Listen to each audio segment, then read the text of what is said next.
Hey, it's Dave. I had a great question this week. They're basically asking me why the scale stopped moving and what that means. A couple thoughts. First of all, just because the scale stopped moving doesn't mean that your body's not changing. Okay. And I'm obviously answering this question from a very general perspective. So let's assume that you're on a great program and that you were going in the right direction, at least for a while. A couple things. I would get back to basics and kind of reinvestigate and reinvest yourself on your nutritional program to make sure that you're hitting your macros. I know sometimes for me, I think I'm hitting my macros and I'm not looking at my nutritional document, if you will, and I see that I've strayed a little bit. So make sure you get back to your basics. Now, there are a couple things that could be making the scale not move, okay? And a lot of those revolve around holding water, and many of those revolve around various types of stress that you could be placing on the body, all right? So the next thing I would do is start looking for anomalies that are occurring in your life. For example, excessive carbohydrates will make you hold water. Every gram of carbs that you consume is going to make you hold 2 to 3 grams of water. Now, I am a big proponent of carbohydrates, and that holding that little bit of water is normal. Okay, it's kind of part of the process. But if you had some extra carbohydrates, it could make you hold a little bit of water. For me, I know that there are some extra carbohydrates that make me hold more water than other carbs. I guess the bottom line is not all carbs are created equal. So if I would have something like, heaven forbid, pizza, which is a processed white carbohydrate, I will definitely hold more water. So that's something to consider. Other types of stress. And these are types of stresses that we might not really even always consider, but really intense workouts can make you hold a little bit of water.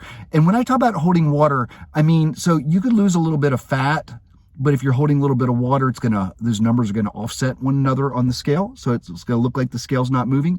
But anyway, intense workouts, stress as in life stresses, can make you hold water. Alcohol can make you hold water. I know for me, like even one glass of red wine will definitely make me hold water the next day. The other thing is any type of sleep disruption will often make you hold water. Now, I just mentioned alcohol. These two things go hand in hand. I know if I have a glass of red wine, I'm going to be holding a little bit of water because of the wine, but also that wine will disrupt my sleep. So I kind of get a double whammy with that one that can have me holding, some extra water. Hormonal issues can also have you holding water. The other thing that can happen, especially if you've been dieting real hard, is that your body can just be kind of adjusting to everything that it's going through. All right. Another thing to remember is that in terms of the scale not moving, you could actually be putting on muscle and losing fat and have the scale not move.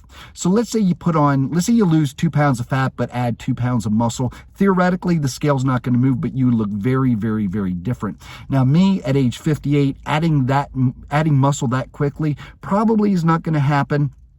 But, lifting weights and going through all that, my muscles can be holding a little bit more fluid, especially through a real hard workout, which can have me, again, holding some water, which is going to make it look like the scale's not moving.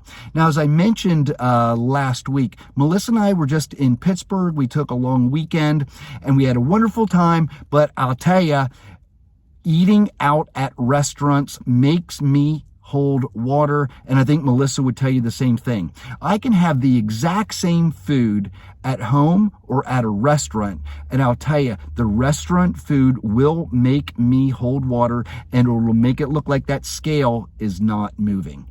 Okay? Why does that happen at restaurants? How they prepare it, seasonings that they use.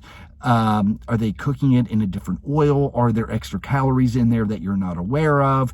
Are you getting little bits of extra carbohydrates in that meal? Again, all those things can make it look like the scale is not moving. So, but here's the bottom line. Just because the scale's not moving doesn't necessarily mean that your body's not changing. So to kind of step back and take a bigger look at it, if you're having any challenges or questions regarding your nutritional plan and how that dovetails with your training plan, and then all these things need to work together, let me know, drop me a message. Love to help. Have a great day. See ya.